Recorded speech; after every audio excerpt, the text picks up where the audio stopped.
Hello everyone, today we'll be watching Costa Concordia, Victory and the Disasters, Episode 5. Let's watch. So yeah, despite the damage being on the port side, she was now beginning to tilt over to the starboard side, and somehow we've got hill-climbing lifeboats.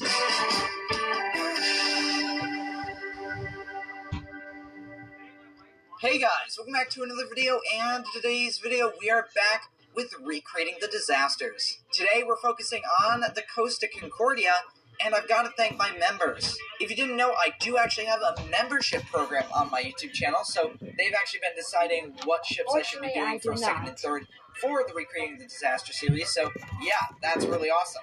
Now, before we get sailing, Jake Helen, do you want to give us a crash course on the Costa Concordia and also where we are right now? Yeah, so the Costa Concordia was a large cruise ship that was launched in 2005, and it was acquired by the Costa Crociere line in 2006. And in 2008, which is 2 years after she was acquired, she actually received a bit of bow damage when high winds actually pushed the ship into the dock. What's interesting about that is I didn't even know that that actually happened until the Internet Historian made a video on that, and I'll leave a link in the top right corner if you haven't seen that video, or this video by Bright Sun Films. So yeah, check those two out if you want to see a more detailed video on the Costa Concordia. But anyways, continue, Jake Helen. Yeah, so on January 13th in 2012, which was actually a Friday the 13th, under the command of Captain Francesco Schettino, the Costa Concordia departed from Civitavecchia, which was the port for Rome in Italy. So yeah, we're kind of departing now to follow along with the storyline, but where are we going? The Costa Concordia, after departing Civitavecchia, it was going on a 7-night cruise. Now, there are some rocks over there, but we're actually going to be going on a proper cruise, so we're going to not take the easy route and just sink it over there and kind of make it a little inaccurate, because obviously it's daytime right now, and it didn't sink during the daytime, did it, Jake Helen? Nope, it was towards the evening during the nighttime, I believe.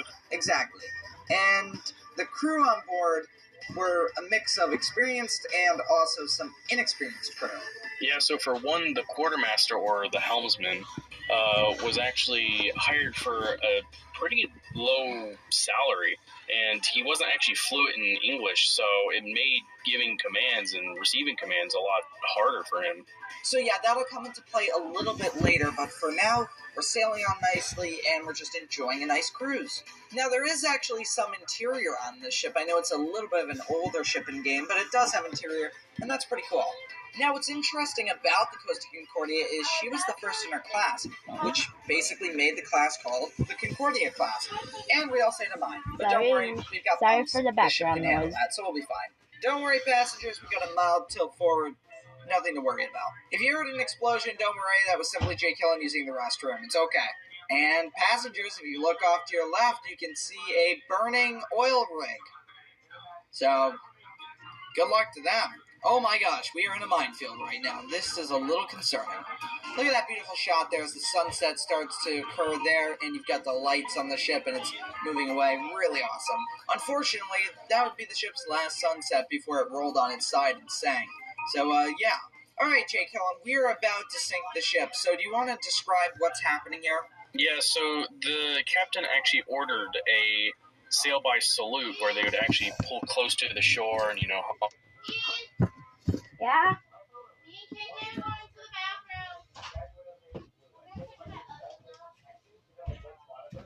Sorry about that. the horn or the whistle or whatever.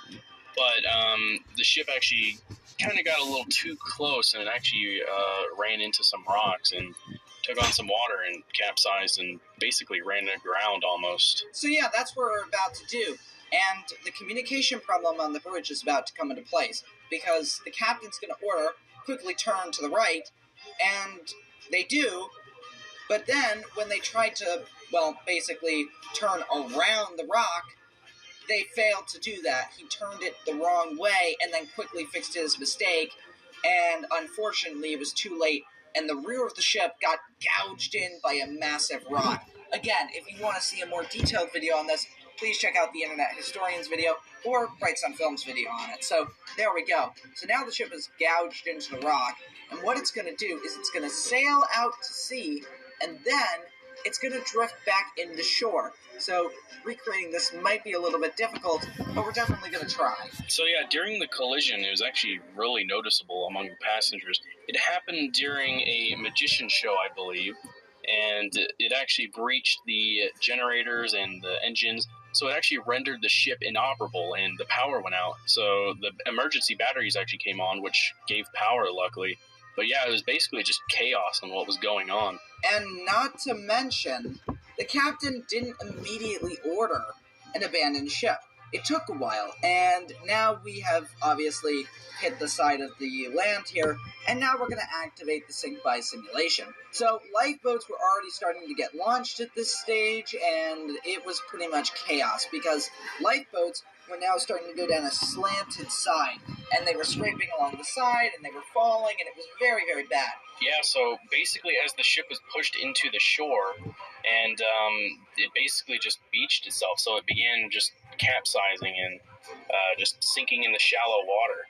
So yeah, despite the damage being on the port side, she was now beginning to tilt over to the starboard side, and somehow we've got hill climbing lifeboats. But as you can see, she's now really rolling over. She's actually about to capsize here. At this point, she is completely rolling on her side, and there she goes. So the power would have gone out, but I don't have control over the lights anymore since I sank by simulation. And now she's starting to settle into the water. Most of the lifeboats have gotten away. The funnel has collapsed, which in real life it didn't do. They actually had to cut the funnel off when they salvaged the ship. But now you can see she is really in a bad situation. Now, even still, people are on board. People are climbing down the side of the hull. But somebody that should be isn't. And who's that? Yeah, so the captain actually abandoned ship a lot earlier than he should have. He tried to make the excuse that he happened to just slip into the lifeboat or something along those lines, and that he was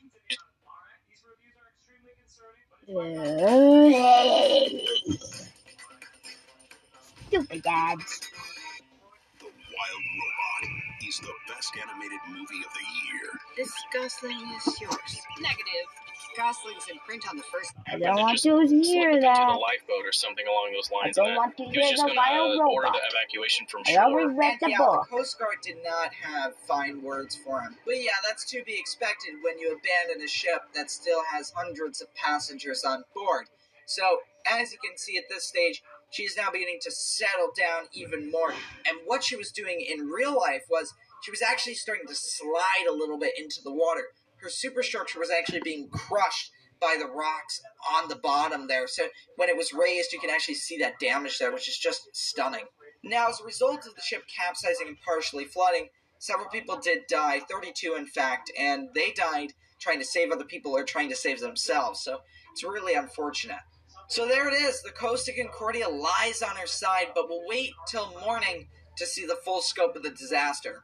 Now, Jake Hillen, while we're on our side, do you want to talk a little bit about the salvage operation? Yeah, so from what I remember, they actually had to attach large ballast box tanks of some kind, where they would actually slowly fill it with water and hopefully pull the ship up from the sandbar. And they did. Originally, they were going to cut the ship into multiple pieces and raise it, but then they realized that was probably a bad idea because there were so many objects inside the ship that if they did cut it open, they would spill out and it would just be an environmental disaster. So, yeah, they raised the ship, and you can see photos of that. And there's actually a documentary about it, which I will also link. And it's really amazing what they did. Well, here we go. The sun is rising, and you can see here's the ship on her side, and with the funnel collapsed. So, yeah, if the funnel didn't hold strong, it would have basically fallen over into the water. But it did, and they had to cut it off for safety reasons because you don't want that thing hanging over people in the water or trying to do whatever. Now, when they were doing the salvage operation, they actually had to use explosives to blow open windows, and then they were able to get into the hull. So that was pretty interesting, and that's something I didn't know for the longest time. But yeah, they did that. What's surprising to me is the ship is, well, not turning all rusty and whatever. Usually that happens when you do any sinking. So apparently that's not going to happen, but it's still really cool to see the ship like this. Well, it's not really cool. It's a disaster, of course. And people did die during the sinking, as I mentioned. But yeah, there we go. The ship now rests on its side, and it would be salvaged and it would be scrapped. So there we go. Well then, that was Costa Concordia. Okay guys, don't forget to like, comment, share, and subscribe, and I'll see you all in the next video. Bye bye.